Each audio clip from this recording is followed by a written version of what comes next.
తెలంగాణ మంత్రి ఉత్తమ్ కుమార్ రెడ్డి మాట్లాడుతున్నారు. ఇప్పుడు లైవ్ చూద్దాం. We will go as per law. ఇవాళ వచ్చి బ్రీఫ్ చేశారు. ఓకే, వాళ్ళు రిపోర్ట్ ఇవ్వగానే దాని మీద లీగల్ ఒపీనియన్ తీసుకుని against all the failures we will proceed as per law. Sir, ముఖ్యంగా మేడిగడ్డకు సంబంధించి ఈరోజు సిఐడికి కూడా ఈ కేసును అప్పగించాలి, 3 కేసులు పెట్టాలని చెప్పేసి అన్నా. సిఐడికి అప్పగించే ఆలోచన ఉందా ప్రభుత్వం? చూడండి, ఇప్పుడు మీకే తెలుసు, వాళ్లే ఎఫ్ఐఆర్ పెట్టిండ్రు. ఏమని ఎఫ్ఐఆర్ పెట్టిండ్రు? ఎవరో ఏదో బాంబు పెట్టి ఏదో డ్యామేజ్ చేసిండ్రు మేడిగడ్డ బ్యారేజ్ అని. మేము అసలు అంటే ఇంత కామన్ సెన్స్ లేకుండా పనిచేసిన వాడు. All barrages and dams are supposed to withstand even mild earthquakes world over. They have a life of 100 years and more. Look at Nagarjuna Sagar, look at Srisalem, look at Shriram Sagar, look at Nizam Sagar. అసలు 100 ఏళ్ళు 80 ఏళ్ళు 70 ఏళ్ళు 60 ఏళ్ళైన డ్యాములు బ్యారేజ్లు ఈ రాష్ట్రంలో మరి పటిష్టంగా ఉన్నాయి. మీరు 3 ఏళ్ళు 4 ఏళ్ళ కింద కొలాప్స్ అయిపోతున్నది. ఇక మీరు పెద్ద పెద్ద మాటలు మాట్లాడతారు. So, my answer is that, one, we are asking the police to continue inquiry on that FIR which filed by them. And we will also, after due legal opinion, take action for whatever, మరి ఏమేమి తప్పుడు నిర్ణయాలు జరిగితే దాని మీద చట్ట ప్రకారమైన చర్యలు ఉంటాయి.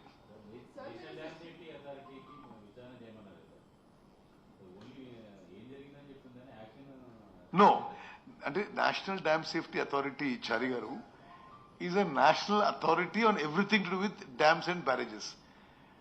మీకు చెప్పాలి అంటే మన కేసీఆర్ ఎంత గొప్ప ఇంజనీర్ అంటే, ప్రపంచవ్యాప్తంగా barrages, dams are for storing water, barrages for regulating water flow. So barrages ఎక్కడ కూడా స్టోరేజ్ 2, 3, 4, 5 టీఎంసీల కంటే ఎక్కువ ఉండదు. డ్యామ్స్ లో స్టోరేజ్ ఆఫ్ వాటర్ ఉంటుంది. ఆయన బ్యారేజ్ కట్టి 16 టీఎంసీ వాటర్ స్టోర్ చేసి ఓహోహో గోదావరిలో జలకళ అని చెప్పి ఫోటోగ్రాఫ్లు ఇచ్చుకొని ఏదో రాజకీయ లబ్ధి పొందే ప్రయత్నం చేసిండ్రు. Because of their wrong actions, know what ever has happened has happened.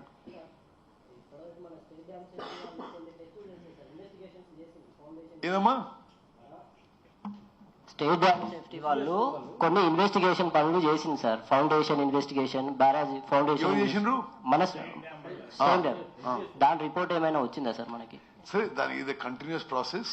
ఇప్పుడు అన్నారం బ్యారేజ్ కూడా మేమేమన్నాం, మేడిగడ్డ బ్యారేజ్ కొలాప్స్ అయిపోయింది, ఇది అన్నారం అండ్ సుందిల్లలో కూడా అదే ప్రమాదం ఉందని చెప్పి ఎన్డీఎస్ఏ వాళ్ళు వీళ్ళందరూ కూడా they cautioned us.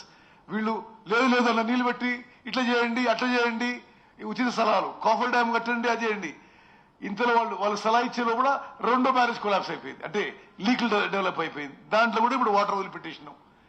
Okay, so basically enquiry, investigation, way forward has been hand over to national dam safety authority.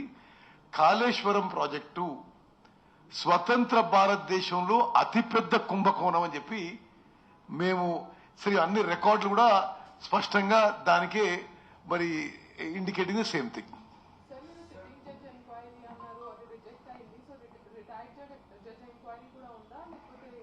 Retired judge enquiry కూడా ఉంటుంది. మేము we have written to Chief Justice. They have replied that they will not be able to spare a sitting judge. ఇప్పుడు మేము మళ్ళీ chief justice గారిని కోరడము, మరి next sequence we are just debating in the cabinet what to do.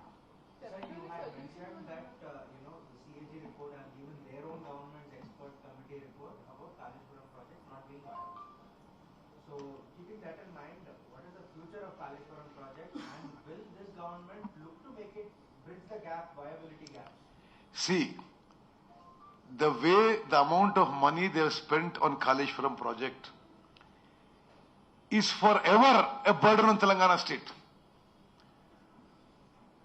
ఇది Kaleshwaram project వాళ్ళు కట్టిన తీరు ఈ రాష్ట్రానికి శాశ్వతంగా గుదిబండ కాబోతుంది. ఒకటి మీకు చెప్తా, కొన్ని లెక్కలు మీకు చెప్తా. కాళేశ్వరం ప్రాజెక్ట్ నడిపిస్తే ఇది సిఏజీ రిపోర్ట్ నో విలేకరు జాగ్రత్త వినాలి ఇది. నడిపిస్తే annual burden for electricity bill alone is 10,000 crores. The financial burden after they have spent 1.47 lakh crores, వాళ్ళు ఆ కాళేశ్వరం ప్రాజెక్ట్ కోసం 9%, 10%, 11% లోన్స్ ఆ ఇంట్రెస్ట్ మీద తీసుకున్నారు. Annual interest burden, financial burden alone will be 15,000 crores. అంటే వాళ్ళు చేసిన ఘనకార్యానికి ఈ రాష్ట్రానికి ప్రతి సంవత్సరం 25,000 కోట్ల బర్డన్ కాబోతున్నది. It is forever a burden the state. It is KCR legacy అది. ఈ రాష్ట్రాన్ని సర్వనాశనం చేసేసిండు. ఇటువంటి మరి అన్వయబుల్ ప్రాజెక్ట్స్ కట్టని చెప్పి మేము మనం చేస్తున్నాం.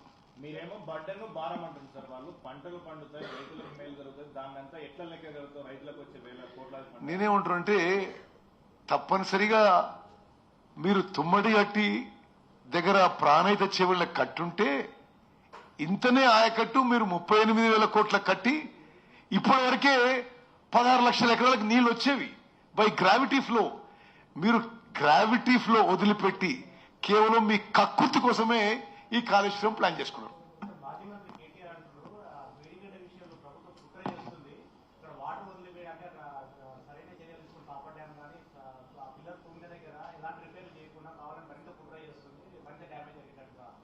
అన్నారం నుంచి నీళ్ళు వదిలేసింది మీరని అంటే నిజంగా ఆయన ఏమన్నా సెన్స్ నుండి మాట్లాడుండా లేకపోతే డిప్రెషన్ లో పోయి ఏమన్నా ఏమి తెలియకుండా మాట్లాడుతుండా? Annaram barrage is leaking.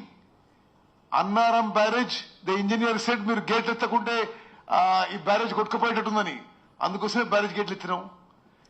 ఎత్తితే మరి ఏమవుతుంది? అన్నారం నుంచి లిఫ్ట్ చేసుకునే అవకాశం ఉంది ఎల్లంపల్లికి. ఎల్లంపల్లిలో అన్నారంలో water was below lifting level. అన్నారంలో నేను మీకు ఆన్ రికార్డ్ చెప్తున్నా as irrigation minister with responsibility, అన్నారంలో water was below the lifting level. అరే మీరు చేసిన ఘనకార్యం సామాన్యం కాదది. అసలు మొత్తం సర్వనాశనం చేసేసిన రాష్ట్రాన్ని ఇప్పుడు మీరు ఏదో ఎవరి మీదనో బదనాం చేసే ప్రయత్నం చేస్తున్నారు. సార్, ఎవరు there's a lot of talk. It always comes down to how much. One of the things that comes down to is how much money was spent on the project, right?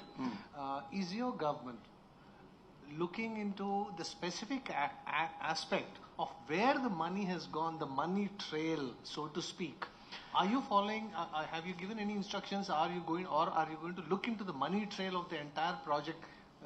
Who got what from where and how, in terms of contracts and stuff like that, not from the banks to the government and so on. Thank you. Okay, Balu, I can only assure all of you, for whatever mismanagement, misappropriation, corruption, we will take action as per law. Sir, addition to the last question, is there anything that can be salvaged from this project, considering its unviability? See, we are going to first get the NDSA report and get the barrages on stream. Okay. We are going to use, no, we cannot abandon a project that has 94,000 crores been spent. Okay.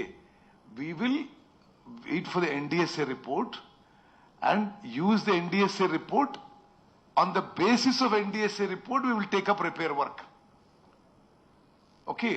And definitely try to salvage whatever is best possible in this situation.